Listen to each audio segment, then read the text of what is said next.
स्वागत है। आज हम एक बहुत ही दिलचस्प स्रोत पर बात करने वाले हैं। शीर्षक है ब्रह्मचर्य, दिव्य प्रतिरोध और आंतरिक अग्नि। ये ब्रह्मचर्य को ना एक अलग ही बहुत शक्तिशाली नजरिए से दिखाता है। तो चलिए जरा इस अनोखी तस्वीर को समझने की कोशिश करते हैं। कहीं किसी दूसरे लोक में हवा में एक चट्टान तैर रही है। उसके किनारे पर एक अकेला योद्धा है, पुराने जमाने के कपड़ों में। और हथियार कुछ नहीं, सिर्फ उसकी सांस।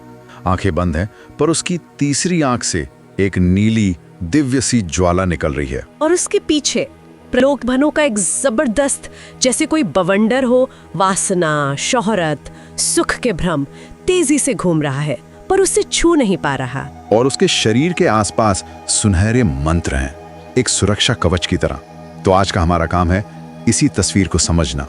ब्रह्मचर्य मतलब सिर्फ संयम नहीं, बल्कि एक दिव्य प्रतिरोध, एक आंतरिक अग्नि। चलिए इस पर गहराई से बात करते हैं। हाँ, ये चित्रण बहुत अलग है, पारंपरिक सोच से बिल्कुल हटकर। सबसे पहली जो ध्यान खींचने वाली बात है वो ये कि योद्धा निहत्था है, कोई हथियार नहीं। ये साफ दिखाता है कि असली ताकत बाहर नहीं, अंदर है, सांस में, अपने आप पर नियंत्रण में। और वो तीसरी आंख की नीली ज्वाला, वो बढ़ी हुई आंतरिक जागरूकता, एक तरह की आध्यात्मिक समझ, उसकी शक्ति का प्रतीक है। और वो प्रलोभनों का भवंडर, वासना, प्रसिद्धि, सुख, ये बाहरी आकर्षण हैं। उन्हें शक्तिशाली दिखाया गया है, इसमें कोई शक नहीं। लेकिन कमाल ये है कि वो योद्धा को प्रभावित नहीं कर पा रहे हैं। तो यहाँ स्रोत शायद ये कह रहा है कि ये चीजें कितनी भी लुभावनी क्यों ना हो, अंदरूनी ताकत उन्हें रोक सकती है। ये वाकई दिलचस्प है। बिल्कुल। और वो सुनहरे मंत्र जो कवच जैसे हैं, वो शायद आध्यात्मिक अभ्यास या शायद गहरे विश्वास या कोई साधना हो सकती है जो इंसान को बाहरी बुरे प्रभावों से बचाते हैं। हाँ। और वो खामोशी जिसके बारे में लिखा है कि वो गड़गड़ाहट से भी ज्यादा ताकतवर है, ये क्या दिखाता है?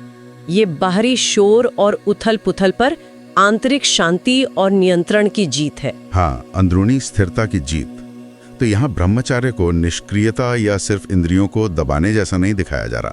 जैसा स्रोत कहता है, दिव्य प्रतिरोध। ये शब्द बहुत मायने रखता है। ये सिर्फ बचाव नहीं, बल्कि एक सक्रिय, एक तरह की शक्तिशाली आध्यात्मिक लड़ाई है, बाहरी और अंदरूनी प्रलोभनों के खिलाफ। सही। और आंतरिक अग्नि भी, ये शायद वो ऊर्जा, वो जुनून है जो आत्म संयम से पैदा होता है और जिसे फिर सही दिशा दी जा सकती है, किसी सकारात्मक काम में लगाया जा सकता है। अच्छा। अगर हम इसे थोड़ा और बड़े पैमाने पर देखें तो ये चित्रण ब्रह्मचर्य की जो आम समझ है उसे चुनौती देता है। अक्सर लोग इसे सिर्फ त्याग या किसी चीज से परहेज करना समझते हैं, लेकिन ये स्रोत इसे एक सक्रिय, एक ऊर्जावान, शक्तिशाली अवस्था बता रहा है।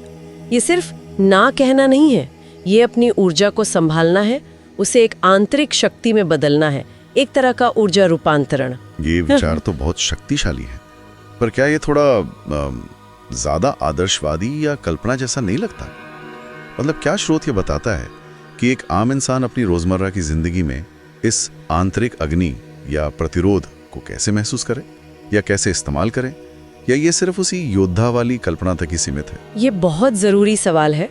देखिए, स्रोत शायद सीधे सीधे रोजमर्रा के उदाहरण न दे रहा हो, लेकिन जो मूल विचार है वो व्यवहारिक हो सकता है। आंतरिक अग्नि का मतलब वो एकाग्रता या वो दृढ़ संकल्प हो सकता है जो हमें अपने लक्ष्यों पर टिकाए रखता है, चाहे वो लक्ष्य आध्यात्मिक हो या दुनियावी। एकाग्रता और संकल्प। हाँ।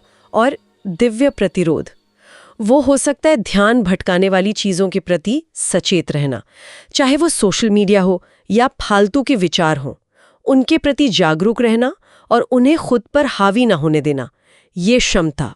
अच्छा, तो ये सिर्फ कल्पना नहीं, बल्कि एक तरह का मानसिक और भावनात्मक अनुशासन है। बिल्कुल, जिसे रोजमर्रा की जिंदगी में लाया जा सकता है। ये उस अंदरूनी शक्ति को जगाने जैसा है जो शायद हम सब में है, कहीं ना कहीं। तो इस पूरी चर्चा का सार क्या निकलता है? इस स्रोत के हिसाब से ब्रह्मचर्य कोई ठहराव या निष्क्रियता नहीं है, बल्कि एक गतिशील शक्ति है। ये सिर्फ कर्मों का अभाव नहीं, बल्कि आध्यात्मिक शक्ति और जागरूकता से लड़ी जाने वाली एक आंतरिक लड़ाई है। अपनी ही ऊर्जा को प्रतिरोध के रूप में इस्तेमाल करना, बाहरी और भीतरी प्रलोभनों के खिलाफ अपनी ऊर्जा का स्वामी बनना। सही कहा। और यहीं से एक गहरा सवाल भी खड़ा होता है। स्रोत ने ये ब्रह्मांडीय और योद्धा वाली कल्पना इस्तेमाल की है, जो बहुत प्रभावशाली है, इसमें कोई शक नहीं। लेकिन अगर ब्रह्मचर्य वाकई एक आंतरिक अग्नि और एक प्रतिरोध है, तो आज की इस भागदौड़ भरी जिंदगी में, जहां हर तरफ ध्यान भटकाने वाली चीजें हैं, प्रलोभन है, इस अंदर के योद्धा को कैसे जगाया जाए, कैसे उसे पोषित किया जाए, ये एक ऐसा सवाल है जिस पर शायद हम सबको सोचने की ज़रूरत है, अपने अंदर झांकने की ज़रूरत है।